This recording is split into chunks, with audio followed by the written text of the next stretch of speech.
అందరికీ నమస్కారం. Welcome to వాక్య. సో ప్రీవియస్ ఇయర్ క్వశ్చన్స్ అనే టాపిక్లో భాగంగా ఏపీ హిస్టరీ సబ్జెక్ట్లో ఈరోజు మనం మన 4th వీడియోని చూద్దాం. సో మనం డైరెక్ట్ మన వీడియోలోకి వెళ్తే ఈరోజు మనం ఒక క్వశ్చన్ చూద్దాం. సో ఇదేం ప్రీవియస్ ఇయర్ క్వశ్చన్ కాదు, జస్ట్ మన వే ఆఫ్ పర్సెప్షన్ అనేది ఏ విధంగా ఉండాలి అని మనల్ని ఆలోచింపజేసే ఒక క్వశ్చన్. సో అశోకుడు ఏ శాతవాహన పాలకుడికి రాయ అనే బిరుదుని ఇచ్చాడు? To which Shatavahana ruler the great Ashoka gave the title Raya? So మనం ఆల్రెడీ చెప్పుకున్నాం, మనకి ఎగ్జామ్ లో ఏంటి అని అంటే రాయ అనే బిరుదు ఎవరికి ఇచ్చాడు అశోకుడు అనేది మనకు గుర్తు రాకపోవచ్చు, లేకపోతే రాయ అనే బిరుదు గురించి మనం చదువుకొని ఉండకపోవచ్చు. కానీ మనకు ఒకటి క్లియర్ గా తెలుసు, ఏంటి అది? మనకు అశోకుడు ఎవరి సమకాలికుడు? మనకు శాతవాహనుల రాజులలో అశోకుడు ఎవరికి సమకాలికుడు? శ్రీముఖునికి అశోకుడు సమకాలికుడు. సో కాబట్టి ఇక్కడ ఆన్సర్ ఏమై ఉండొచ్చు? మనకు అశోకుడు ఆ బిరుదుని ఎవరికి ఇచ్చి ఉండొచ్చు? శ్రీముఖుడికి మాత్రమే ఇచ్చుండొచ్చు. ఎందుకంటే అశోకుడి తర్వాత వచ్చిన రాజులకు అశోకుడు ఆ బిరుదుని ఇవ్వలేడు. సో కాబట్టి మనకు అశోకుడు ఆ బిరుదుని, రాయ అనే బిరుదుని ఎవరికి ఇచ్చుండొచ్చు అని అంటే మనకు శ్రీముఖుడు. సో ఇలా మనం 360 degrees లో ఒక టాపిక్ ని విశ్లేషణ చేస్తూ చదివితే మనకు తెలియని క్వశ్చన్స్ కి కూడా మనం ఎగ్జామ్ లో ఆన్సర్ ని చేయగలుగుతాము. అలాగే నెక్స్ట్ మనం ఇంకొక క్వశ్చన్ ని చూద్దాం. Which Satavahana prince married Balashri a Brahmin women?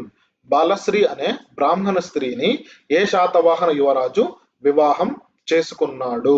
So మనకు శాతవాహనుల రాజులలో బాలశ్రీకి ఒక ప్రముఖమైన స్థానం ఉంది. గౌతమిపుత్ర శాతకర్ణి గారి యొక్క తల్లి, అలాగే నాస్తిక్ శాసనాన్ని వేయించింది, అలాగే బౌద్ధ భిక్షులకు ఎన్నో కూడా దానాలు ధర్మాలు చేసి ఉంది. సో ఆమె గురించి మనం చదువుకునేటప్పుడు కానీ, లేకపోతే మనం ఈ శాతవాహన టాపిక్ చదివేటప్పుడు సో ఈ శాతవాహన యువరాజు గౌతమి బాలశ్రీని వివాహం చేసుకున్నాడు అని కూడా మనం చదువుకొని ఉంటాము. కానీ ఎగ్జామ్ పాయింట్ ఆఫ్ వ్యూలో వచ్చేసరికి ఆప్షన్స్ లో చూస్తే మనం కొన్నిసార్లు కన్ఫ్యూజ్ అవుతాం. ఆప్షన్స్ లో ఏమిచ్చారు? శివస్వాతి, శివశ్రీ, కందస్వాతి, స్వాతికర్ణ. సో ఇక్కడ ఇండైరెక్ట్ గా ఏమడుగుతున్నారు? మనకు గౌతమిపుత్ర శాతకర్ణి యొక్క తండ్రి ఎవరు అని అడుగుతున్నారు. సో బాలశ్రీని వివాహం చేసుకున్న శాతవాహన యువరాజు ఎవరు అని అంటే మనము పరిపాలన క్రమాన్ని బట్టి కూడా దీని ఆన్సర్ ని చేయవచ్చు. సో ఏంటి ఆన్సర్? మనకు శివస్వాతి. సో ఇలా టాపిక్ ని బేస్ చేసుకొని మనము క్షుణ్ణంగా చదివితే ఎగ్జామ్ లో మనకు తెలియని క్వశ్చన్ వచ్చినా కూడా ఆ క్వశ్చన్ ని బేస్ చేసుకొని మనం ఆన్సర్ ని అరైవ్ అవ్వచ్చు. సో ఈరోజు మన టాపిక్ లో శాతవాహనుల గురించి, శాతవాహనుల యొక్క రాజుల గురించి మనం ఈరోజు చదువుకుందాం. సో దానిలో భాగంగా మన టాపిక్ ని ఎలా డివైడ్ చేస్తున్నాం అని అంటే కింగ్. సో రాజు, పాలకుడు ఎవరు, అతనికి ఉన్న బిరుదులు ఏంటి, అతనిలో మనం గుర్తుంచుకోవాల్సిన అంశాలు ఏంటి, అలాగే అతనికి సంబంధించినటువంటి శాసనాలు, ఇన్స్క్రిప్షన్స్ ఏమైనా ఉన్నాయా, అండ్ అలాగే అతని యొక్క కాలంలో గొప్ప వ్యక్తులు ఎవరైనా ఉన్నారా. సో ఇలా మనం రూలర్స్ ని ఇలా డివైడ్ చేస్తూ చదివితే మనకు ప్రతి పాయింట్ మనకు చాలా క్లియర్ గా మనకు గుర్తుంటుంది, అలాగే కన్ఫ్యూజన్ అనేది మనకు ఏది కూడా ఉండదు. సో మొదటిగా మనం శ్రీముఖుడి గురించి మనం స్టార్ట్ చేసుకుందాం. సో శ్రీముఖుడికి ఉన్న బిరుదు ఏంటి? రాయ. మనం ఇప్పుడే చెప్పుకున్నాం శ్రీముఖుడికి ఆ బిరుదు ఎవరిచ్చారు అనేది అశోకుడు. అలాగే అశోకుడు శ్రీముఖుడికి ఆ బిరుదునిచ్చినట్టుగా ఎవరు అభిప్రాయపడ్డారు అంటే ఒక చరిత్రకారుడు, డిసి సర్కార్ అనే చరిత్రకారుడు అశోకుడు శ్రీముఖుడికి రాయ అనే బిరుదుని ఇచ్చాడు అని చెప్పేసి అతను పేర్కొన్నాడు. సో కాబట్టి ఇది కూడా మనకు ఎగ్జామ్ పాయింట్ ఆఫ్ వ్యూలో చాలా ఇంపార్టెంట్. సో ఏ చరిత్రకారుడు శ్రీముఖుడికి అశోకుడు రాయ అనే బిరుదు ఇచ్చాడు అంటే అది మనకు డిసి సర్కార్. అలాగే ఇక్కడ మనం గుర్తుంచుకోవాల్సిన అంశాలలో ఫౌండర్ శ్రీముఖుడు శాతవాహన రాజ్యం యొక్క స్థాపకుడు. అలాగే పురాణాల్లో మత్స్య పురాణం ఇతన్ని శిశుక అని పేర్కొంటుంది. అలాగే వాయు పురాణం ఇతన్ని సింధుక అని పేర్కొంటుంది. విష్ణు పురాణం ఇతన్ని బలిపుచ్చక అని పేర్కొంటుంది. భాగవత పురాణం ఇతన్ని బలి అని పేర్కొంటుంది. ఒక్క శ్రీముఖుడికే మనకు పురాణాలలో ఒక్కొక్క పురాణంలో అతనికి ఒక్కొక్క రకంగా పేర్కొన్నారు. మత్స్య పురాణంలో శిశుక అని, వాయు పురాణంలో సింధుక అని, విష్ణు పురాణంలో బలిపుచ్చుక అని, భాగవత పురాణంలో బలి అని పేర్కొన్నాయి. అలాగే మనం ఇన్స్క్రిప్షన్స్ లో చూస్తే నానేగఢ్ ఇన్స్క్రిప్షన్, నానేగఢ్ శాసనం. మన అందరికీ కూడా తెలుసు నానేగఢ్ శాసనాన్ని దేవి నాగరిక గారు వేయించారు. సో దేవి నాగరిక ఎవరు? మొదటి శాతకర్ణి యొక్క భార్య. మొదటి శాతకర్ణి ఎవరు? మనకు శ్రీముఖుడి యొక్క కుమారుడు. అంటే శ్రీముఖుడు యొక్క కోడలే మనకు దేవి నాగనిక. సో దేవి నాగనిక శ్రీముఖుడిని నానగఢ్ శాసనంలో రాయసిముఖ శాతవాహన సిరిమతో అనే ఒక పదంతో అతన్ని పేర్కొనింది. ఏ పదంతో? రాయసిముఖ శాతవాహన సిరిమతో అనే పదంతో అతన్ని పేర్కొనడం జరిగింది. అలాగే మనకు శ్రీముఖుడు మొదటిగా అతను జైన మతాన్ని స్వీకరించాడు. ఆ తరువాత అతను వైదిక మతాన్ని మళ్ళీ అనుసరించాడు. సో ఇతని యొక్క జైన గురువు ఎవరు అంటే మనకు కాలక సూరి. శ్రీముఖుడి యొక్క జైన గురువు ఎవరు? మనకు కాలక సూరి. సో ఇట్లా మనం చదువుకుంటే ఇప్పుడు శ్రీముఖుడి గురించి మనం ఒకవేళ ఎగ్జామ్ లో ఏదైనా క్వశ్చన్ వస్తే మనకి ఇవన్నీ కూడా చాలా ఫాస్ట్ గా గుర్తుకొచ్చేస్తాయి. శ్రీముఖుడికి ఉన్న బిరుదు ఏంటి? రాయ. అది ఎవరిచ్చారు? అశోకుడు ఇచ్చాడు. అశోకుడు ఇచ్చినట్టుగా ఎవరు అభిప్రాయపడ్డారు? డిసి సర్కార్. అతడు శాతవాహన రాజు యొక్క స్థాపకుడు. అతని మత్స్య పురాణంలో శిశుక అని పేర్కొన్నారు, వాయు పురాణంలో సింధుక అని, విష్ణు పురాణంలో బలిపుచ్చుక అని, భాగవత పురాణంలో బలి అని పేర్కొన్నారు. సో నానేగఢ్ శాసనంలో దేవి నాగరిక ఏపించిన నానేగఢ్ శాసనంలో శ్రీముఖుణ్ణి రాయసిముఖ శాతవాహన సిరిమతో అని పేర్కొనడం జరిగింది. అలాగే అతడు మొదట జైన మతాన్ని స్వీకరించాడు, ఆ తర్వాత వైదిక మతాన్ని స్వీకరించాడు. జైన మతం యొక్క గురువు ఎవరు అంటే కాలక సూరి. సో రెండవ శాతవాహనుల రాజు ఎవరు? మనకు కన్హుడు లేదా కృష్ణుడు. ఇతడు శ్రీముఖుని యొక్క సోదరుడు. శ్రీముఖుడి యొక్క సోదరుడు. సో ఇతను అలాగే బౌద్ధ భిక్షువుల కోసం 2 విహారాలను కూడా ఇతను నిర్మించి ఇచ్చాడు. బౌద్ధ భిక్షుల కోసం కృష్ణుడు కన్హుడు 2 బౌద్ధ విహారాలను నిర్మించాడు. అలాగే బౌద్ధ భిక్షుల కోసం ఇతడు మహామాత్రుడనే అధికారిని నియమించాడు. మహామాత్రుడనే అధికారిని బౌద్ధ భిక్షుల కోసం ఎవరు నిర్మించారు? మనకు కన్హుడు నియమించాడు. అలాగే ఇతను ఒక నాసిక్ శాసనాన్ని వేయించాడు. ఆ నాసిక్ శాసనంలో కృష్ణుడు అతను మహారాష్ట్రలోని నాసిక్ వరకు ఆక్రమించాడు అని చెప్పేసి అతను అందులో పేర్కొన్నాడు. అలాగే నెక్స్ట్ మనకు 1వ శాతకర్ణి. 1వ శాతకర్ణిని మనకు పురాణాలు మల్లకర్ణ, మహాన్, ఏకవీర, శూర, దక్షిణ పతాపతి, అస్మకధీశ, అప్రతిహత చక్ర అనే పేర్లతో ఇతన్ని పేర్కొన్నారు. ఏమని? మల్లకర్ణ, మహాన్, ఏకవీర, శూర, దక్షిణ పతాపతి, అస్మకధీశ, అప్రతిహత చక్ర. అలాగే శాతవాహనుల కాలంలో మనకు శ్రీముఖుడు గాని కన్హుడు గాని మొగధకు సామంత రాజులుగా ఉన్నారు, మౌర్యులకు సామంత రాజులుగా ఉన్నారు. 1వ శాతకర్ణి పరిపాలన కాలం నుంచే వీరు స్వతంత్రులుగా ప్రకటించుకున్నారు. సో కాబట్టి శాతవాహనులు ఎవరి కాలం నుండి స్వతంత్రులుగా తమ రాజ్యాన్ని పరిపాలించారు అంటే మనకు ఆన్సర్ 1వ శాతకర్ణి. మొట్టమొదటిసారిగా ఇతనుడు బ్రాహ్మణులకు దానాలు ఇవ్వడం ప్రారంభించాడు. ఎవరు? మొదటి శాతకర్ణి. అలాగే ఏనుగు గుర్తుగల గజ గుర్తుగల నాణ్యాలను కూడా ఇతను ముద్రించాడు. ఇతని గురించి కూడా మనకు నానేగఢ్ శాసనంలో ఉంది. సో నెక్స్ట్ మనకు వేదశ్రీ. సో వేదశ్రీ ఎవరండి? మనకి ఇతను మొదటి శాతకర్ణి మరియు దేవి నాగనిక యొక్క కుమారుడు. సో ఇతని కాలంలోనే కారవేలుడు బట్టిప్రోలుపై దాడి చేశాడు. అలాగే వేదశ్రీకి పూర్ణోత్సుంగుడు అనే పేరు కూడా కలదు. పూర్ణోత్సుంగుడు. సో ఇతని గురించి కూడా మళ్ళీ మనకు నానేగఢ్ శాసనంలో ఉంది. సో నెక్స్ట్ మన శాతవాహనుల రాజులలో 2వ శాతకర్ణి గురించి కూడా చూద్దాం. సో 2వ శాతకర్ణికి ఉన్న బిరుదు ఏంటి అంటే రాజన్యశ్రీ శాతకర్ణి. 2వ శాతకర్ణి యొక్క బిరుదు ఏంటి? రాజన్యశ్రీ శాతకర్ణి. ఇతడు 6వ రాజు. సో మనకి ఇవి గుర్తుంచుకోవాలా. 6వ రాజా, 11వ రాజా, 17వ రాజా అంటే మనకు ఎగ్జామ్ లో ఇప్పుడు పేపర్ డిఫికల్టీ అనేది స్టాండర్డ్ అనేది పెరిగింది. సో మనకు ఏదైనా సరే ఒక శాతవాహనుల రూలర్ గురించి ఏమైనా ఒక 3 స్టేట్మెంట్స్ 4 స్టేట్మెంట్స్ వచ్చినప్పుడు శాతవాహనుల యొక్క కాలక్రమంలో క్రమానుసారంలో ఇతడు 6వ రాజు అని కూడా ఎగ్జామ్ లో అడగడానికి ఆస్కారం ఉంది. సో కాబట్టి ఆ స్టేట్మెంట్ రైట్ ఆ రాంగ్ అనేది మనం గుర్తించగలగాలి. సో కాబట్టి మనము కొన్ని గొప్ప రాజులలో శాతవాహనుల రాజులు ఎవరైతే గొప్ప రాజులు ఉన్నారో వారి గురించి చదువుకునేటప్పుడు మాత్రం అతను ఎన్నవ రాజు అనేది మాత్రం మనం గుర్తుంచుకోవాలి. అలాగే ఇతను అత్యధిక సంవత్సరాలు పరిపాలించాడు. ఎన్ని సంవత్సరాలు అంటే ఇతను 56 సంవత్సరాలు పరిపాలించాడు. అలాగే ఇతను ఏం చేశాడు? శకుల నుండి మాల్వాని ఇతను ఆక్యుపై చేశాడు. మాల్వాని ఇతను ఆక్రమించాడు. అలాగే ఇతను సాంచి స్తూపానికి దక్షిణ తోరణాన్ని నియమించాడు. సాంచి స్తూపానికి దక్షిణ తోరణాన్ని నియమించి అలాగే అక్కడ ఒక శాసనాన్ని కూడా ఇతను వేయించాడు. అలాగే ఇప్పుడు మనం ఏం చెప్పుకున్నాం, మాల్వాను ఆక్రమించాడు.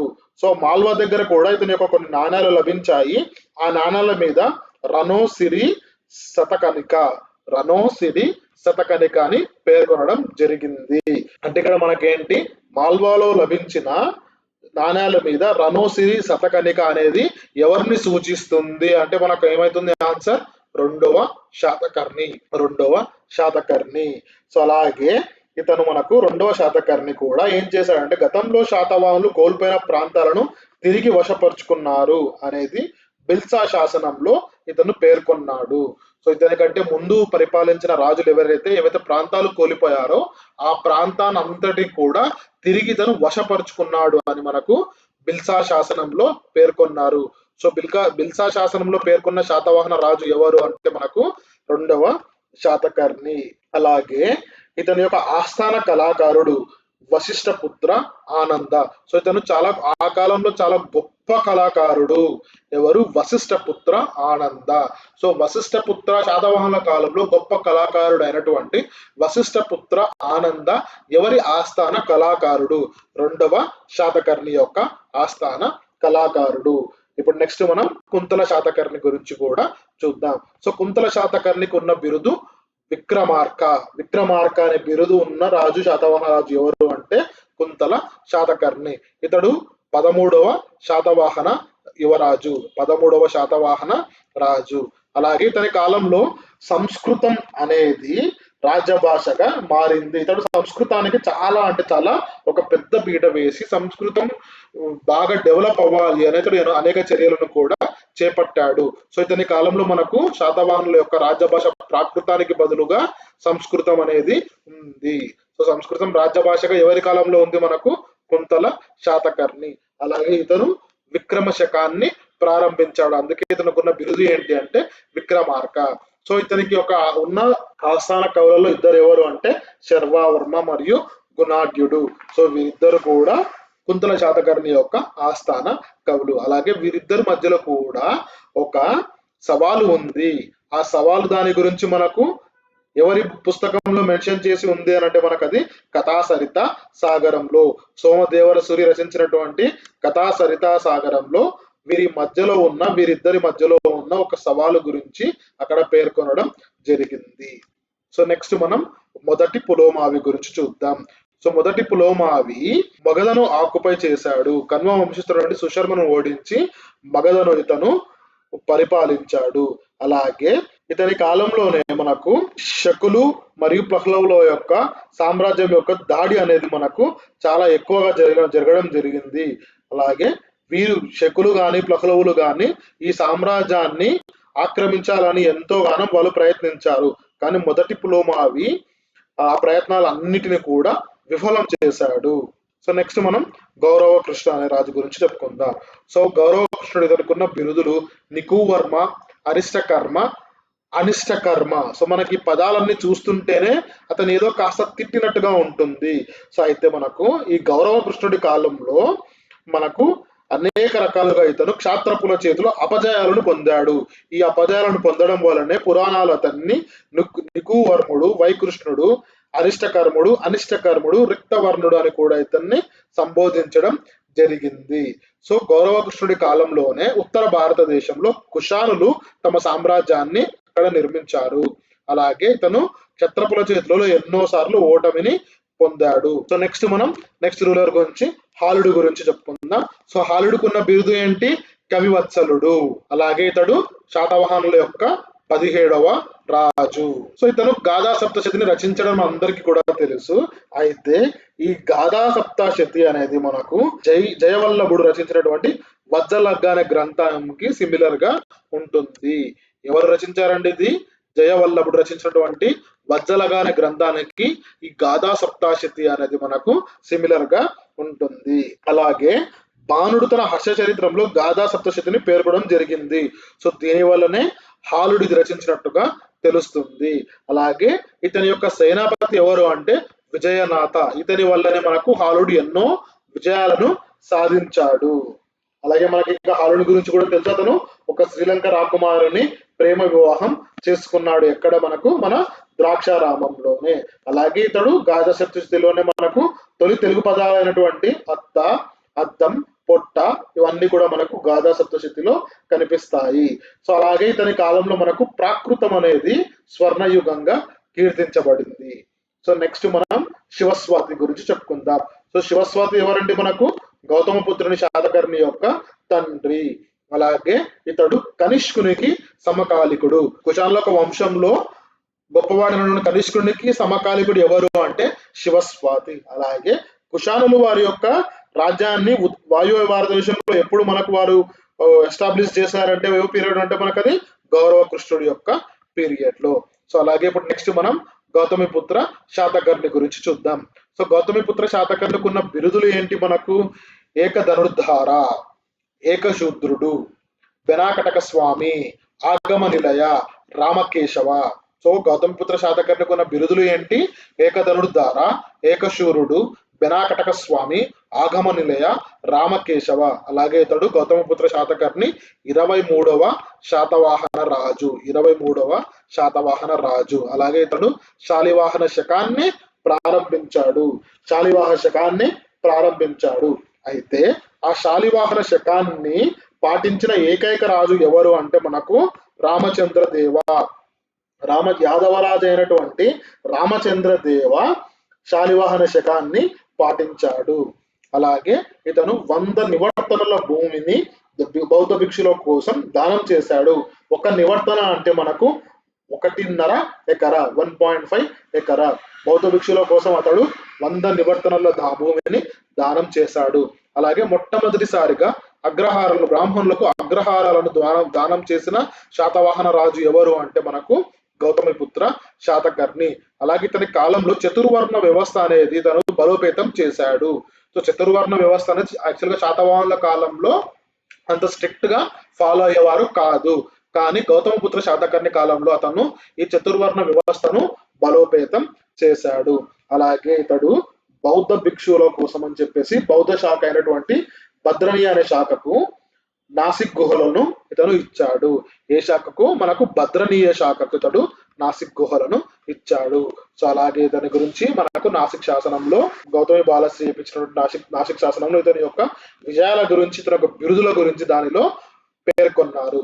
అలాగే ఇతడు ఇంతటి విజయాలను సాధించడానికి ప్రధాన కారణం ఎవరు అంటే అతడి యొక్క మంత్రి శివగుప్తుడు. అతడి యొక్క మంత్రి శివగుప్తుడు ఎంతో ఆదరణ చేసి, ఎంతో ధైర్య సాహసాలను సమర్పించి ఇతనికి ఇన్ని విజయాలను అతను తెచ్చిపెట్టాడు. సో ఇవే కాకుండా మనకు గౌతమిపుత్ర శాతకర్ణికి ఇంకా ఎన్నో బిరుదులు ఉన్నాయి. అవి ఏంటి అంటే మనకు ద్విజవర కుటుంబ వివర్తన. ద్విజవర కుటుంబ వివస్తన అంటే ద్విజులను రక్షించేవాడని అర్థం. ద్విజులు అంటే ఎవరంటే ఇప్పుడు ఎవరైతే యజ్ఞోపవితం జంజాలు వేసుకుంటారో వాళ్ళందరినీ కూడా ద్విజులు అని చెప్పేసి అంటారు. సో ఆ ద్విజులను రక్షించేవాడు అనే అర్థంతో మనకు ద్విజవర కుటుంబ వివస్తన అనే బిరుదును ఇవ్వడం జరిగింది. ఏక బ్రాహ్మణ అనేది నాసిక్ శాసనంలో పేర్కొన్నాడు. ఇక్కడ ఏక బ్రాహ్మణ అంటే అసలైన బ్రాహ్మణుడు అని అర్థం. అలాగే ఇతన్ని వినివర్తిత చతుర్వర్ణ సంకర అంటే చతుర్వర్ణంలో వర్ణ సంకర జరగకుండా చర్యలు చేపట్టిన వాడు అని అంటే, అందుకే మనం ఆల్రెడీ చెప్పుకున్నాం కదా, చతుర్వర్ణ వ్యవస్థను ఇతను బలోపేతం చేయడానికి ఎంతో పాటుపడ్డాడు అని. సో అలాగే వినివర్తిత చతుర్వర్ణ సంకర అంటే చతుర్వర్ణంలో వర్ణ సంకర జరగకుండా చర్యలు చేపట్టాడు అని అర్థంతో ఇతన్ని ఆ బిరుదుతో కూడా పిలుస్తారు. అలాగే క్షత్రియ దర్పమాన మర్దర, శత్రుల గర్వాన్ని అణచివేసిన వాడు అనే బిరుదుతో కూడా ఇతన్ని సంబోధించారు. అలాగే శాతవాహన కులాశయ ప్రతిష్టకార, శాతవాహనుల కీర్తి ప్రతిష్టలను పెంచిన వాడు అనే ఒక బిరుదుతో కూడా ఇతన్ని పేర్కొనడం జరిగింది. వర్ణ సాంకర్య నిరోధిక, వర్ణ సంకరం జరగకుండా చర్యలు చేపట్టేవాడు. సో వర్ణ సాంకర్య నిరోధిక అన్నది కూడా మనకు అలాగే వినివర్తిత చతుర్వర్ణ సంకర, ఇవి రెండు కూడా ఒకే పదంతో సూచించే విధంగా ఒకే రకంగా ఇతనికి బిరుదులు ఇవ్వడం జరిగింది. సో వీటితో పాటుగా ఇతన్ని త్రిసముద తోయ పీతవాహన బిరుదు కూడా జరిగిందంటే ఇతని గుర్రాలు 3 సముద్రాల నీటిని తాగించాడు. అంటే మనకు భారతదేశంలో ఇతను మన సౌత్ ఇండియాలో కంప్లీట్ గా కన్యాకుమారి ప్రాంతం వరకు కూడా ఇతను ఆక్రమించాడు అని అలా ఒక అర్థం వచ్చే విధంగా ఇతన్ని త్రిసముద్ర తోయ పీతవాహన అని బిరుదుతో పిలుస్తారు. అలాగే క్షహరాట్ వంశ నిరవశేఖర, షరాట్ వంశస్థులైన శకులను పూర్తిగా అంతం చేసిన వాడు అనే ఒక బిరుదుతో కూడా ఇతన్ని కీర్తిస్తారు. సో ఇవన్నీ కూడా మనకు గౌతమిపుత్ర శాతకర్ణికి సంబంధించిన పాయింట్స్. సో శాతవాహనుల రాజులలో గౌతమిపుత్ర శాతకర్ణికి అనేది ఒక ప్రముఖమైన స్థానం ఉంది. అన్ని రాజులలో కూడా అతను ఒక గొప్ప రాజు కాబట్టి మనం ఇవన్నీ కూడా బాగా గుర్తుంచుకోవాలి. వీటితో పాటుగా అతను కొన్ని రాజ్యాలు కూడా జయించాడు, వాటిని కూడా మనం గుర్తుంచుకోవాలి. సో గౌతమిపుత్ర శాతకర్ణికి ఉన్న బిరుదులు ఏంటి? ఏకధనుర్ధార, ఏకశూరుడు, బెనాకటక స్వామి, ఆగమనిలయ, రామకేశవ, ద్విజవార కుటుంబ వివస్తన, ఏకబ్రాహ్మణ, వినివర్తిత చతుర్వర్ణ సంకర, క్షత్రియ దర్పమాన మర్దర, శాతవాహన కులాశయ ప్రతిష్ఠకార, వర్ణ సంకర నిరోధక, త్రిగి సముద్ర తోయ పీతవాహన, క్షహ్రాట్ వంశ నిర్వాహనక అని ఇలా అవన్నీ కూడా మనం గుర్తుంచుకోవాలి. సో నెక్స్ట్ మనకు రెండవ పులోమావి. రెండవ పులోమావికి ఉన్న బిరుదు ఏంటి? నవనగర స్వామి, అలాగే దక్షిణ పతేశ్వరుడు. ఈ దక్షిణ పతేశ్వరుడు అనే బిరుదు నాసిక్ శాసనంలో పేర్కొనడం జరిగింది. సో ఇతని కాలంలోనే మనకు క్యాపిటల్ సిటీ రాజధానిని ప్రతిష్టానపురం నుండి అమరావతికి మార్చడం జరిగింది. అలాగే ఆంధ్రప్రదేశ్ లో ఇతని యొక్క కాయిన్స్ అనేవి చాలా అంటే చాలా ఎక్కువగా లభ్యమయ్యాయి. సో ఆంధ్రప్రదేశ్ లో ఎవరి కాయిన్స్ ఎక్కువగా లభ్యమయ్యాయి అంటే మనకు రెండవ పులోమావి. సో అలాగే అమరావతి స్తూపం అనేది కూడా ఇతని పాలనా కాలంలోనే నిర్మించడం జరిగింది. అలాగే మనం అది ఆల్రెడీ చెప్పుకున్నాం. ఇతనికి సమకాలీన రాజులు ఎవరు?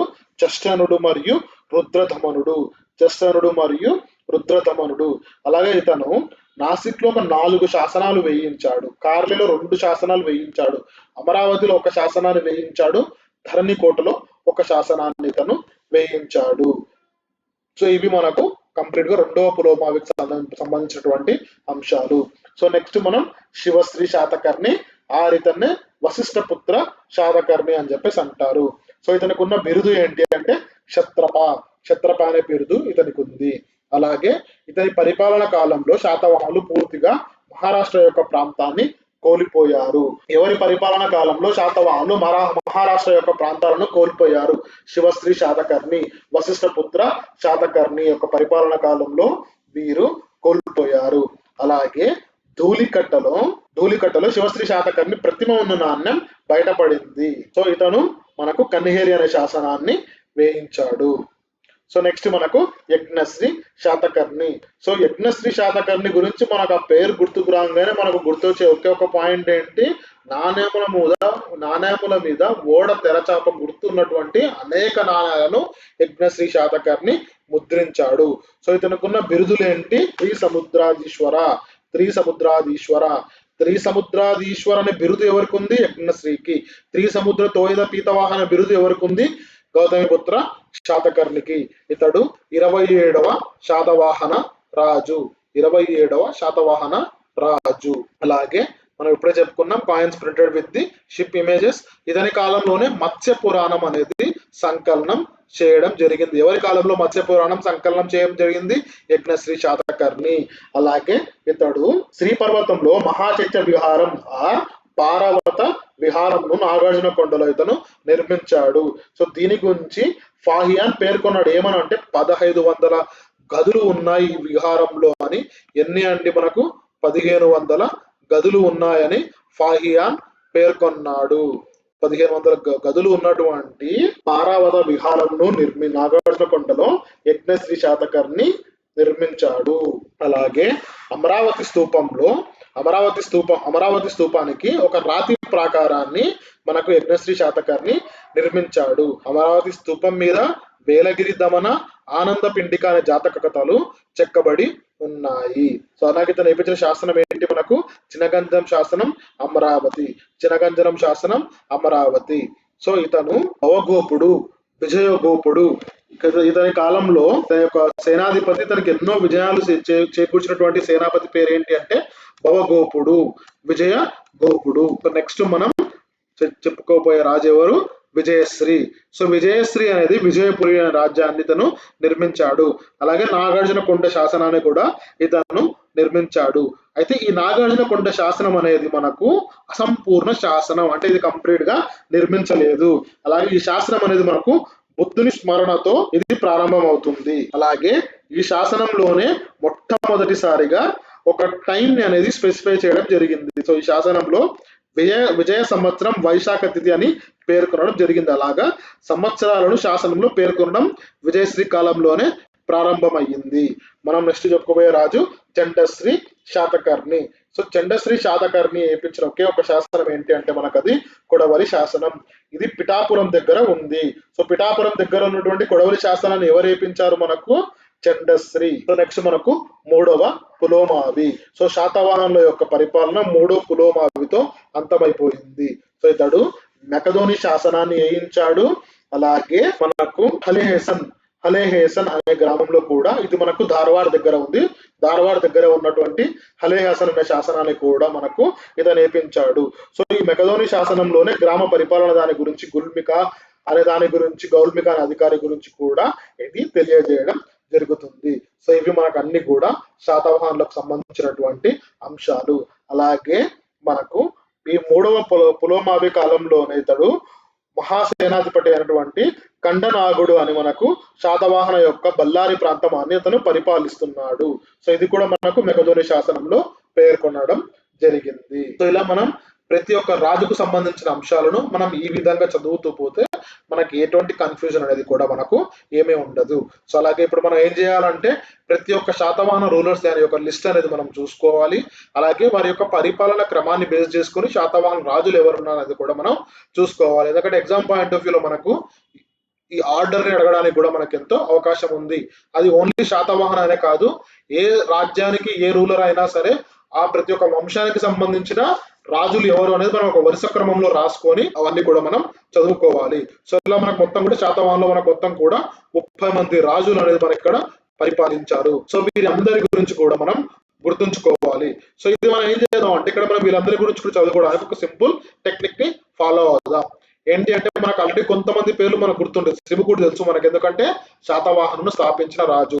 అలాగే 1వ శాతకర్ణి గురించి కూడా మనకు తెలుసు, దేవి నాగనిక అనేక శాసనాలు వేయించింది. 2వ శాతకర్ణి గురించి కూడా మనకు తెలుసు, అనేక సంవత్సరాలు పరిపాలించాడు. సో కుంతల శాతకర్ణి గురించి కూడా మనకు తెలుసు, ఇతడి కాలంలో సంస్కృతం అనేది రాజ్య భాషగా ఎదిగింది అని. అలాగే హాలుడు స్వయంగా కవి, అతని గురించి కూడా మనకు తెలుసు. గౌతమిపుత్ర శాతకర్ణి మొత్తం మనకు శాతవాహనుల రాజులలో తను చాలా గొప్పవాడు. ఓడ తెరచాపలు కలిగినట్టు నాణాలు ముద్రించిన యజ్ఞశ్రీ కూడా మనకు గుర్తు. కాబట్టి ఇలా వీళ్ళను మనం గుర్తుంచుకొని, వీరు ఎన్నో రాజు అనేది మనం గుర్తుంచుకొని, శ్రీముఖుడు 1, కన్హుడు మనకు గుర్తుంటుంది. అలాగే 1వ శాతకర్ణి కూడా మనకు గుర్తుంటుంది. అలాగే 6వ రాజు ఎవరు అంటే మనకు 2వ శాతకర్ణి. 13వ రాజు ఎవరు అంటే మనకు కుంతల శాతకర్ణి. 17వ రాజు ఎవరు మనకు హాలుడు. 23వ రాజు గౌతమిపుత్ర శాతకర్ణి. 27వ రాజు మనకు యజ్ఞశ్రీ శాతకర్ణి. ఈ మిగిలిన 3 పేర్లు మనకు గుర్తుకుంటాయి. యజ్ఞశ్రీ తర్వాతకు వచ్చింది విజయశ్రీ, విజయశ్రీ తర్వాతకు చండశ్రీ, చండశ్రీ తర్వాతకు పులోమావి. కాబట్టి గౌతమిపుత్ర శాతకర్ణికి మనకు యజ్ఞశ్రీ శాతకర్ణికి మనకు మధ్యలో ఎంతమంది రాజులు ఉన్నారంటే మనకు మొత్తం కూడా 3. అలాగే హాలుడికి మరియు గౌతమిపుత్ర శాతకర్ణికి మధ్యలో ఉన్న రాజులు ఎంతమంది? మొత్తం 6 మంది. అలాగే కుంతల శాతకర్ణికి హాలుడికి మధ్యలో ఉన్న రాజులు ఎవరు? మనకు 3 ఉన్నారు. అలాగే 2వ శాతకర్ణికి మరియు కుంతల శాతకర్ణికి మధ్యలో ఉన్న రాజులు ఎంతమంది? మనకు 6. అలాగే 1వ శాతకర్ణికి 2వ శాతకర్ణికి మధ్యలో ఉన్న రాజులు ఎవరు అంటే 2. సో మనకు వీళ్ళ 3 పేర్లు మనకు గుర్తుంటాయి, శ్రీముఖుడు, కృష్ణుడు, కన్హుడు, 1వ శాతకర్ణి. 1వ శాతకర్ణి తర్వాతకు మరియు 2వ శాతకర్ణికి మధ్యలో ఎంతమంది ఉన్నారు? 2. ఎవరెవరు? వేదశ్రీ, స్కందస్తంభి. అలాగే 2వ శాతకర్ణికి మరియు కుంతల శాతకర్ణికి మధ్యలో ఎంతమంది ఉన్నారు? 6 మంది. ఎవరెవరు? లంబోదర, అపీలిక, మేఘస్వాతి, స్వాతి శాంతకరి, స్కందస్వాతి, మృగేంద్ర శాతకర్ణి. అలాగే ఇప్పుడు మనం కుంతల శాతకర్ణికి హాలుడికి ఎంతమంది ఉన్నారు? మధ్యలో 3. ఎవరు? స్వాతికర్ణ, 1వ పులోమావి, గౌరవ కృష్ణుడు. అలాగే హాలుడికి మరియు గౌతమిపుత్ర శాతకర్ణికి మధ్యలో ఎంతమంది రాజులు ఉన్నారు? 6 మంది. ఎవరెవరు? మండాకుల, పురంధ్రసేన, సుందర శాతకర్ణి, చక్ర శాతకర్ణి, శివస్వాతి. మనకు ఈ శివస్వాతి అనే పేరును కూడా మనం ఈజీగా గుర్తుంచుకోవచ్చు. ఎందుకంటే అతను గౌతమిపుత్ర శాతకర్ణి యొక్క తండ్రి కాబట్టి మనం గుర్తుంచుకోవాల్సిన మధ్యలో ఎంతమంది అంటే కేవలం 5 మందిని మాత్రమే. గౌతమిపుత్ర శాతకర్ణి తర్వాతకు మనకు యజ్ఞశ్రీ శాతకర్ణికి మధ్యలో 3 ఉన్నారు. 2వ పులోమావి, శివశ్రీ శాతకర్ణి, శివస్కంద శాతకర్ణి. ఇలా మనం శాతవాహనుల యొక్క రాజుల యొక్క వరుస క్రమాన్ని గుర్తుపెట్టుకోవాలి. సో మై డియర్ ఆస్పిరెంట్స్, మనం ఎగ్జామ్ పాయింట్ ఆఫ్ వ్యూలో ప్రతి ఒక్క అంశాన్ని కూడా చాలా క్షుణ్ణంగా చదువుకోవాలి. సో అలాగే మనం మన నెక్స్ట్ వీడియోలో ఇదే శాతవాహనుల టాపిక్ ని మనం కంటిన్యూ చేసుకుందాం. సో మై డియర్ ఆస్పిరెంట్స్, ప్రతి ఒక్కరు కూడా ఫోకస్డ్ గా ప్రిపేర్ అవ్వండి. అందరికీ కూడా ఆల్ ద బెస్ట్.